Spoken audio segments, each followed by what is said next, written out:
Kia ora, nā mai haere mai. Welcome to this public webinar that's hosted by the Review into the Future for Local Government. We'll begin with the karakia, so I'll just hand over to Jim, who will lead us out with the karakia. My name is Martin, and I'm going to take you through some of the introductory material, and then we'll go over to the panel who will run through the basis of their report. Jim. Kia ora. Thank you, Martin. My name is Jim Palmer. I'm the chair of the panel, and just start our webinar with karakia. Tūtaua mai e ranga, tūtaua mai e raro, tūtaua mai e rauto, tūtaua mai e waho. Kia tau ai te Māori tū, te Māori ora, ki te katoa, haumi e, hui e, tai ki e. Thank you, Jim. So look, what you can expect from the webinar today is that the panel will give you an overview of the draft reports, and then we're going to do question and answers. We have a sign language interpreter to help us here today for those of you who need it. And we have Laura and Melody on call to do that. If you have any technical issues or problems throughout the webinar, could you please post them in the chat and we'll try and deal with them as we go. But if you want to ask a question, you have two ways you can do that.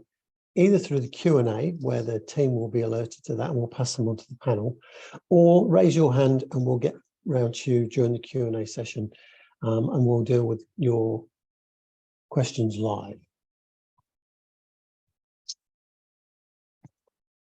So the Review into the Future for Local Government was established by the Minister of Local Government following calls from the local government sector to explore the purpose and role of local government in New Zealand. It's an independent review designed to identify how local democracy and governance needs to build and change over the next 30 years to build and support thriving communities and to actively embody the treaty partnership. On the 28th of October last year, we released our draft report, and it's called He matawhānui, sorry. It's a metaphor for a welcoming place for people to gather and set a broad vision. Next slide, please. Our panel members are Jim Palmer, who you've already met, who's the chair, Anton Coffin, who's on the call today. Henny and Gail are also on the call, and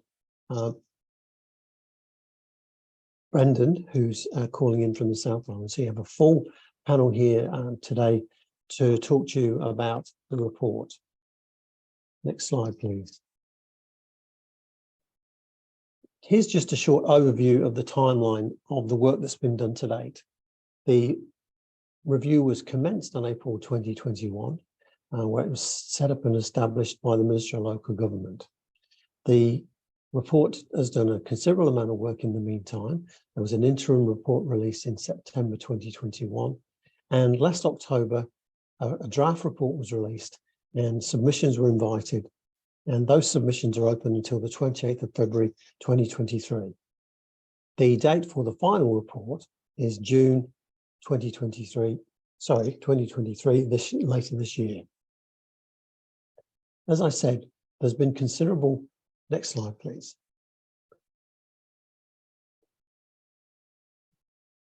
As I said, there's been considerable engagement done by the panel so far in the development of the draft report. And this is a bit of an overview of some of the engagement that's been done. But in addition, we've heard the importance of more representation from the accessibility community in decision-making, the focus on community wellbeing for local government, moving away from rates, roads and rubbish. Some councils are making progress and engaging with the communities in an accessibility way, but none are perfect and more can be done. And these are some of the specifics that we've heard that we've already fed back from engaging with the accessibility community. Next slide, please. So at this point, I will hand over to Jim, who's going to start to take you through some of the content of the report. Kia ora mai tātou. As Martin said, my name is Jim Palmer. I'm the chair of the panel, and it's my pleasure to, in conjunction with my other panel member, Brendan Boyle, just to give you an overview of our draft report. Firstly, we believe that a thriving local government is vital for Aotearoa New Zealand. This is a once-in-a-generation opportunity for us, through this review, to reimagine local government. Our draft report traverses a broad and complex range of issues. It asks questions and prompts further debate that will shape our final and third report. Local government has a critical role in responding to the increasingly complex issues facing New Zealand, and it's clear that renewal and change is required to ensure local government is ready and able to play that role.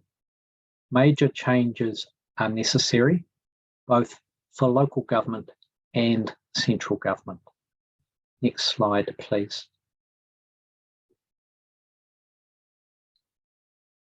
As part of our review, we've thought about how to give effect to better community involvement in citizen-led democracy. We need to rethink how local government facilitates democracy, not delivers it. The challenges of the 21st century and the pace of change is causing many people to lose trust in democratic institutions and to disengage. As the layer of government closest to community, local government holds the key to rebuilding trust and confidence in civic institutions. The challenge is that the current systems do not support local government to take full advantage of the important role it holds. We need much more inclusive and innovative democracy practices. In many countries, participatory and deliberative democracy processes are regularly used to ensure that the widest and most representative group of voices are heard on key issues. To ensure that participatory and deliberative democracy processes are effective, it will require support for councils to put these into action. Next slide, please. While greater community participation is important, we need to replenish and build our representative democracy. Elected members are critical. We need diverse and capable members and governors.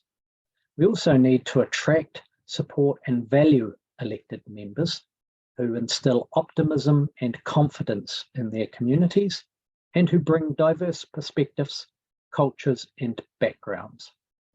We need highly capable leaders and connectors with lived experience who can bring communities together and who are confident enough to make sound long-term decisions. We need upskilled elected members. This is not just about governance training, but upskilling in all areas, including cultural competence, community development, civic innovation, and connection to international best practice. Elected members also need to be adequately remunerated, have decent and supportive work environments, and work well together as a team, and importantly with the executive and staff. We propose a number of changes to the system around representation reviews, voting mechanisms, and local election administration. We're proposing a 16-year-old voting age and the terms of elected members being extended to 4 years. We are also posing thoughts about adding some capability-based and mana whenua appointments to supplement elected members. Next slide, please. We need te ao Māori woven into everything we do, with explicit recognition of te tiriti. We aspire to see te ao Māori embedded in the New Zealand identity. The Māori worldview should be represented in legislation, systems and processes, and expressed in governance, management and operations of local government. The treaty provisions of the Local Government Act are inadequate. A new legislative framework for the relationship with Māori is required, with explicit recognition of te ao Māori concepts of wellbeing and governance values in the purpose and principles of local government. Also, tikanga should be used in council meeting and engagement processes, making local government a safe space and a welcoming place for Māori to work in. Importantly, it requires a major investment in capacity and capability of local government, along with a national framework for increasing capacity for hapu and iwi to participate meaningfully. I'd now like to pass to my fellow panel member, Brendan Boyle, who will talk about wellbeing, the roles and functions, the relationship of central and local government, and funding. Brendan. Thank you, Jim, and kia ora koutou katoa. We need a whole new approach to how we value and think about local government's role and how to deliver it. It's clear that complex issues such as climate change, biodiversity loss, loss of social cohesion, and challenging economic conditions are not going to be solved through a centralised approach from Wellington alone. These complex issues will also need to be solved with local government, solved locally in new forms of partnership. Next slide, please. Local government will have to play a far greater role in grappling with these big challenges. We see a critical role for local government as a champion and activator of local wellbeing. This will require councils to deepen and expand their roles as anchor institutions, as systems networkers and conveners, and very importantly, as placemakers. Wellbeing councils of the future will require new skills, new ideas, innovation, and new ways of working, using resources and levers and connections to generate more value. Next slide, please. We need a new approach to the way local government partners with central government, iwi hapu, and its communities. We believe we may need new institutional arrangements to support this. Local government can strengthen its anchor institution and facilitator roles and be a foundation partner alongside central government through setting key local priorities, outcomes and opportunities, and most importantly, through co-investing. This would be a major change in the way local government and central government work together by leveraging the strengths of what each partner can bring to the table, but it will require a significant mindset and cultural shift. Next slide, please. I'm going to talk a little bit about funding. Many people have commented to us that we've reached peak rates and that previous reviews have generated many recommendations relating to funding and financing. However, sadly, very few have been implemented. It is clear to us that change is needed. Unfunded mandates need to cease, and there needs to be funding provision for those regulatory impacts that have national good benefit, but which are imposed on local government. We need a new approach to funding community outcomes and priorities.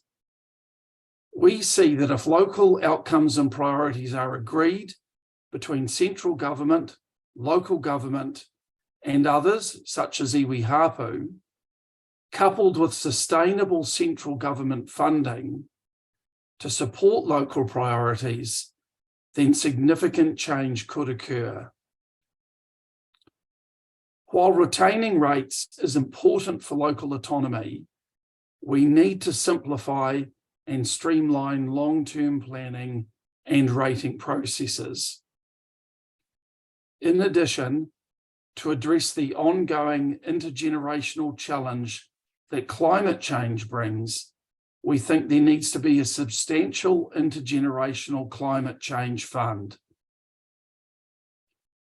Next slide, please. I'm just going to pass now through to Jim to talk about the system and stewardship settings. Thank you. Kia ora. Thank you, Brendan. I'd like to talk about the local government system and in particular the structure. We've heard we need to keep the local government while realising the benefits of economies of scale and scope. As a panel, we do not have a firm view on what the future structure should look like. However, we have developed some design principles and examples of what need to be present in the future system. In our view, the status quo is unlikely to meet future needs. We've identified 5 design principles and 3 examples. The design principles that we have developed that should underpin future structures are, firstly, local. We need to keep the local in local government. Secondly, subsidiarity. By that we mean decision-making at the lowest possible level. Thirdly, resourced. Local government needs to be viable and have capacity to respond to the challenges ahead. Fourthly, a principle of partnership, being flexible to enable arrangements that meet the community's needs. Fifthly, economies of scope, where skills and resources need to be combined that is enabled by the structure and system. We have also included in our report 3 examples of how to give effect to those 5 design principles. The 3 examples are, firstly, a unitary example, secondly, a regional local example, and a 3rd example that we call a local combined authority example. More detail can be found in our report about this, and we know that each model has its strengths and weaknesses. We want to explore whether there should be more than one structural solution to suit local circumstances, and we're very keen to hear your views on this. Next slide, please.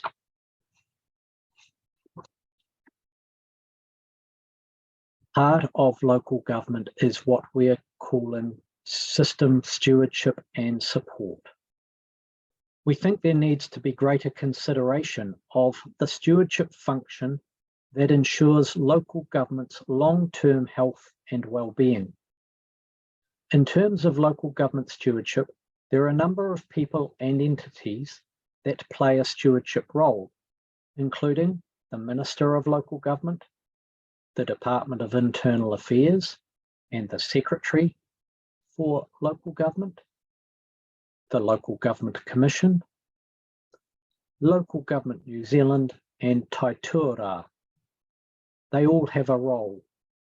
As a panel, we believe we need to build and support a stronger local government stewardship system that actively promotes and cares for local government, including 1, oversight and monitoring of the system's health, including legislative provisions. 2, care for the system's long-term capability and its people. 3, maintenance and enhancement of institutional knowledge and information. And 4, supporting partnerships, co-design, and innovation. Next slide, please.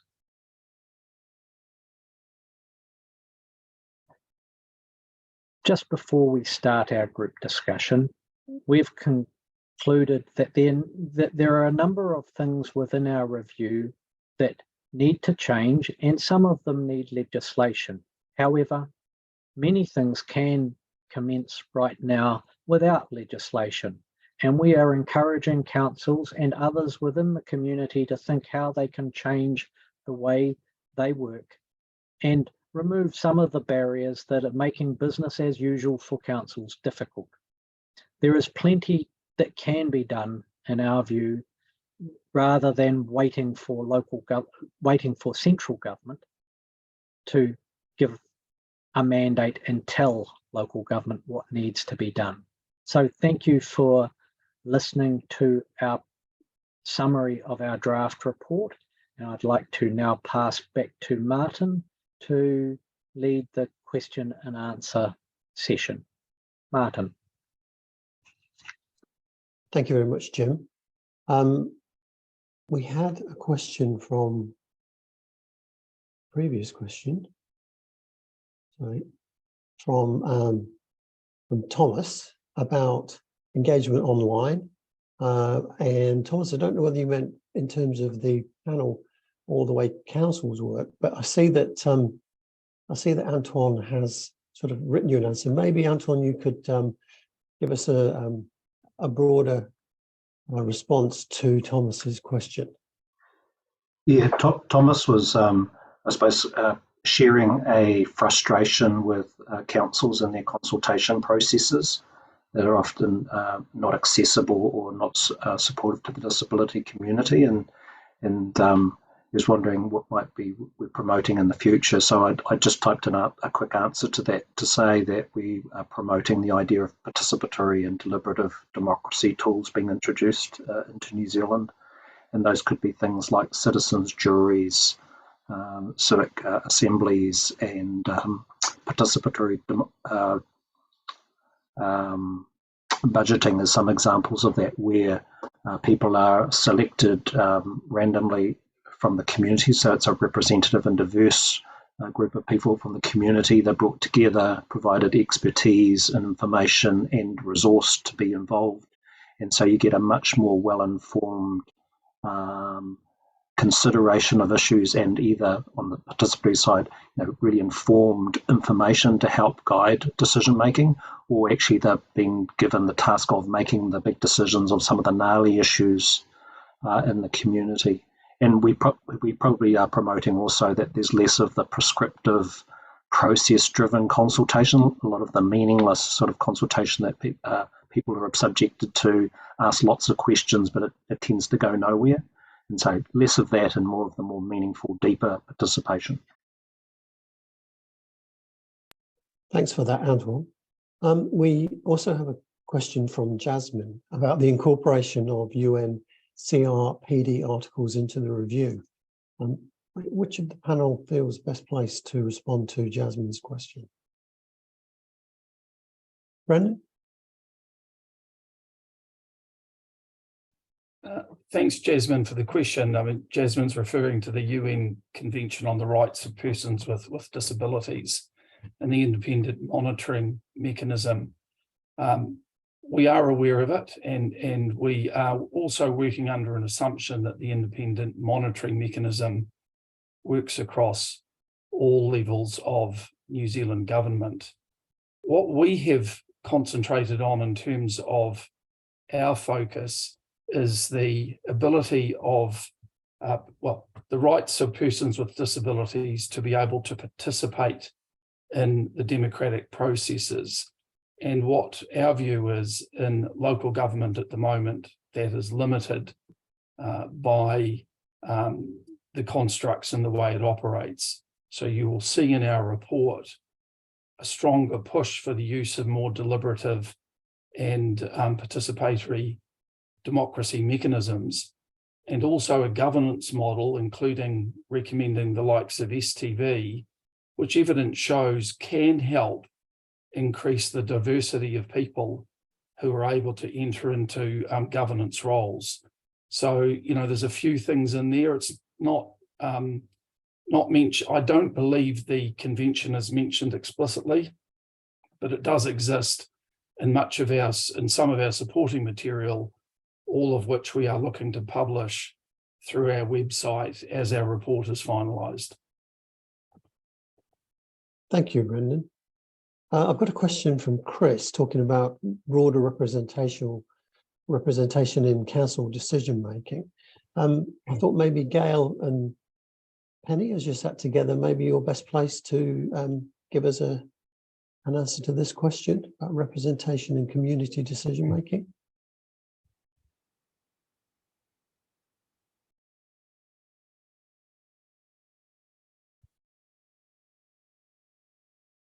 Democracy, you can't get. Sorry, we might just have having a little technical issue here. I'll do that. This is the only downside of two people running one computer. Kia ora, thank you for the question. We've looked at, within the representation part of our review, at the ability to have appointed representatives around the council table. We're looking at the ability to appoint on the basis of expertise, or in that case, maybe lived experience, as well as the opportunity to appoint mana whenua representatives. And the other point, just to expand on the previous point that Brendan and Antoine have made, using deliberative democracy, which is a carefully curated process that brings together a democratically representative group of people to actively participate in the decision-making of a community, that presents huge opportunities for the disability community to be not only more visible, but also to be given rights to participate in ways that perhaps don't exist as easily now. I think just won't add to what Penny said about what we've said about representative democracy, but I guess we see over time the deliberative and participatory democracy processes becoming more common and stronger, and the need for representation, as we've known it over the last couple of 100 years, will evolve as well. So that much more citizen-led, community-led and participatory form of local government is what we're aiming for, and I'm sure that that will hopefully lead to better outcomes for groups that haven't had such a strong voice in local government over the past.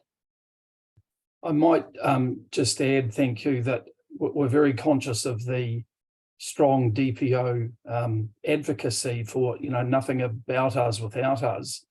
And that's one of the tenets, I think, that we're looking to apply as we think about the use of deliberative democracy and strengthening the governance system, so that there is a greater voice from a wider, more diverse sectors of the community compared to what we have today, which is clearly, shall I say, a more vanilla elected member model.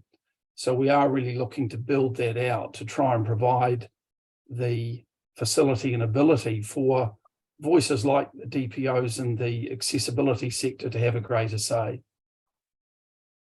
Also, we're hopeful that a stronger focus on wellbeing will lead to a more citizen and community-centred local government, with a shift towards people and communities, as well as the traditional role of infrastructure and pipes and roads and rubbish and so on. So that's another area where we see the future heading.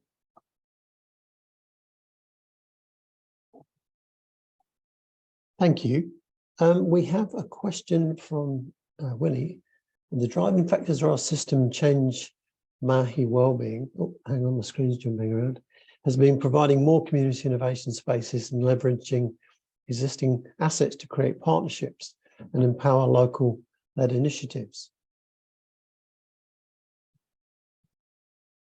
How, excuse me, I just jumped around a bit.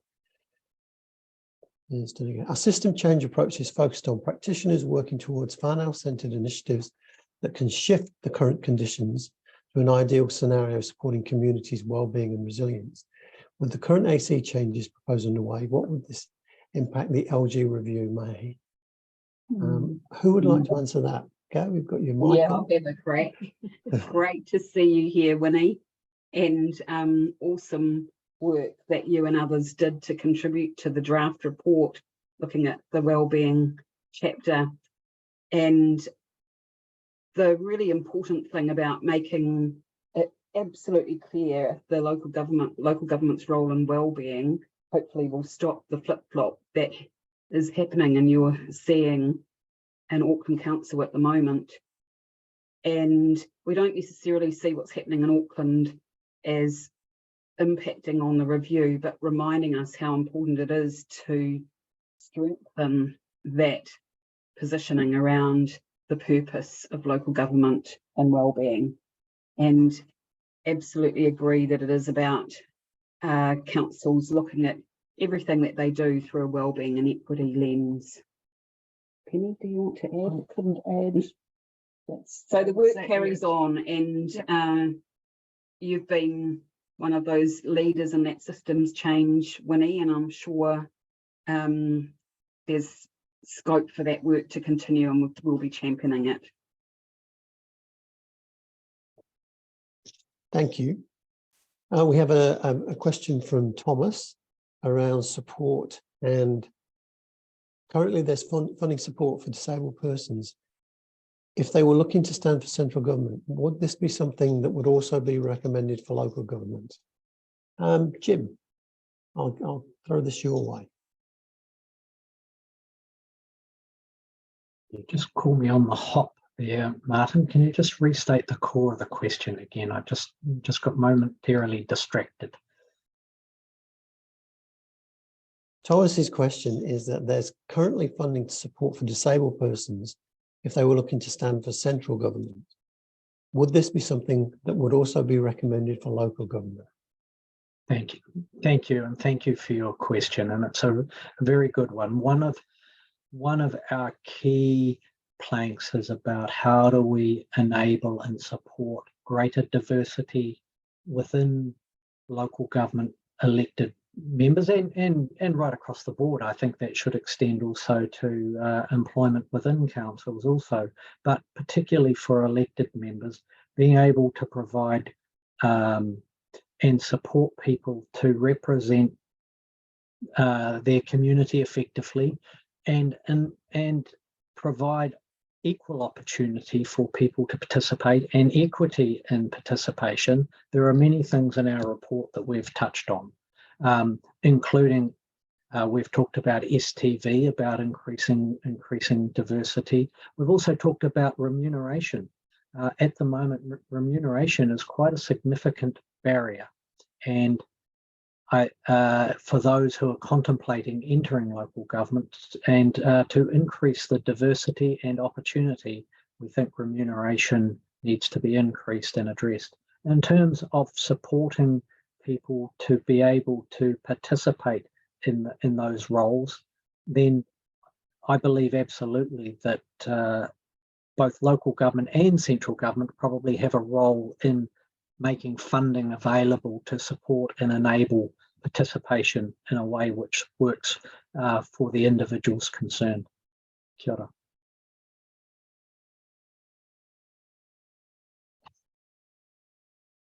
Thank you, Jim. We were just, Thomas had his hand up, but we're just trying to establish whether or not you actually wanted to ask us a question, Thomas. No, I think he's been dealt with in the chat clearly through the Q&A. Thank you. Any other questions from anyone?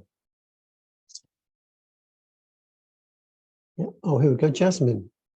There's a question from Jasmine. Can there please be a more accessible version of the question review is prompting? I think you mentioned earlier that you're planning for accessibility versions of the report when published, but this needs to be happening now and throughout the process. As local government is important to everyone, perhaps to have more interactions with your local council, with your local MP, and everyone needs to be discussing this review and participating in the process. This webinar is great, brackets, thank you. but could you be doing an NZSL video and easy read, etc., to facilitate the discussions? Anton, you're nodding vigorously. I'm going to pass this over to you.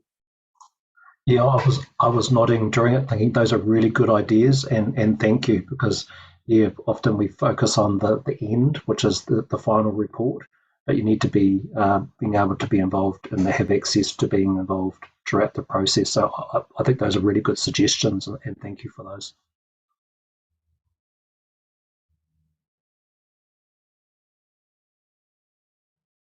Thank you, Anton. We've got a follow-up question. Sorry, can I just jump in for a second?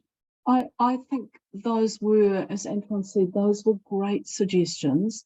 How much we can actually do between now and the end of the review, you know, I'm not sure.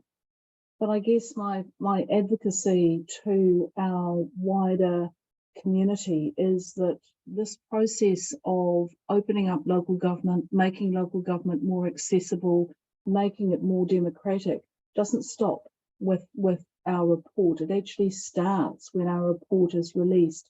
And I think the challenge is to both government, local government New Zealand, to keep those accessible conversations happening out there in the wider community. So don't lose track of this important conversation. Kia ora. Thank you, Penny. I've got a couple of questions from, so Chris has written us about more around deliberative democracy. And the final question would the review team support that idea? So let's find the idea that we, being asked, do we support? Just on, happy to take Chris's question around deliberative democracy, and should a legislative duty be there in place. That is something that we're certainly considering around deliberative democracy. So not necessarily being specific by listing, if you like, a range of categories, but by trying to create a duty and embed the principle of the application of deliberative democracy to augment the elected model or whatever model might be in place. So we certainly appreciate the policy direction that you're suggesting, Chris, and it's certainly something that we're considering as we think about what legislative reform might be required. Just to add to that, overseas, and looking at some of the best examples overseas of citizens' assemblies that have been incredibly successful, they do break down categories through to the rainbow community, disability community, age, political preferences, to really get that fine-grained approach to a democratic process. You know, eventually that would be the ideal. And building further on that, we've seen some recent experience in Victoria and Australia where they have looked to try and reflect some of those deliberative democracy processes in legislation. And I think they're learning and evolving about how that works best. And so we're keeping a close watch on how that evolves. Sometimes being too prescriptive doesn't achieve the end, and it becomes a compliance exercise. Conversely, if it's too broad and general, then nobody has the desire or need to pick it up. So it's that balance between encouraging and providing enough incentive within the legislative framework to signal it's a good direction, but without becoming so prescriptive that the focus turns on the process and meeting the legislative compliance requirements, which is what happens in New Zealand now through special consultative procedures, and getting to a more enabling set of provisions that encourage the right behaviours and actions. Kia ora. Thank you, Jim. Thomas has followed up around one of the barriers, which is around how are you able to know who it is that's standing for local election in local government. and the sort of the offerings at the moment are not always that accessible. I think this goes to the broader question about getting local government more broadly accessible. Gail, anything specific you'd follow up on for Thomas? I think that's really important, and we have got a section in the draft report, and we'll be giving this some more consideration about how to improve participation and accessibility in the voting system. And we have made a recommendation about the Electoral Commission managing the elections, and that would provide some an opportunity for some standards and some consistency, and the whole accessibility issue should be woven into that. So it's a very important point. Thank you. We're also very conscious, Thomas, of the limitations of the current postal voting model that everyone is subjected to, and in addition to what we will be recommending around the type of governance model, there's also some other practical suggestions there, as already referenced, around voting systems. We can't envisage as a panel operating under the current postal voting system 30 years from now. It seems folly to think that that could survive that time. So a modernization and ensuring accessibility, as well as security and viability, are a range of factors that are going to have to be balanced up to help encourage participation, make it as easy and feasible as possible for the entire community.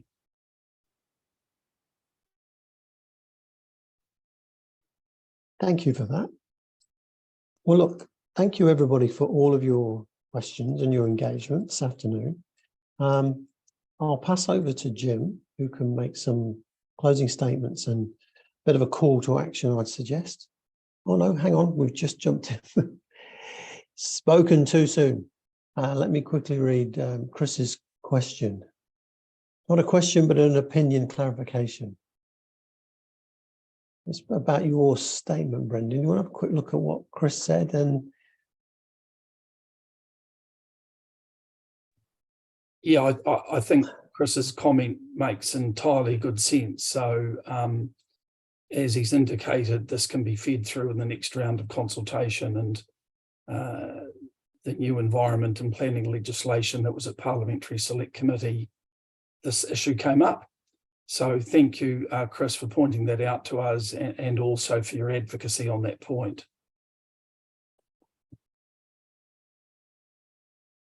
thank you, Brendan. As I was saying, I was going to pass back to Jim for some closing comments, and then to let everybody know that obviously the draft report is open for submissions. We would encourage you, your networks, to get both yourself and other people to make submissions to the draft report and to the input into the panel's final report. So send us through your thoughts to the addresses supplied on screen.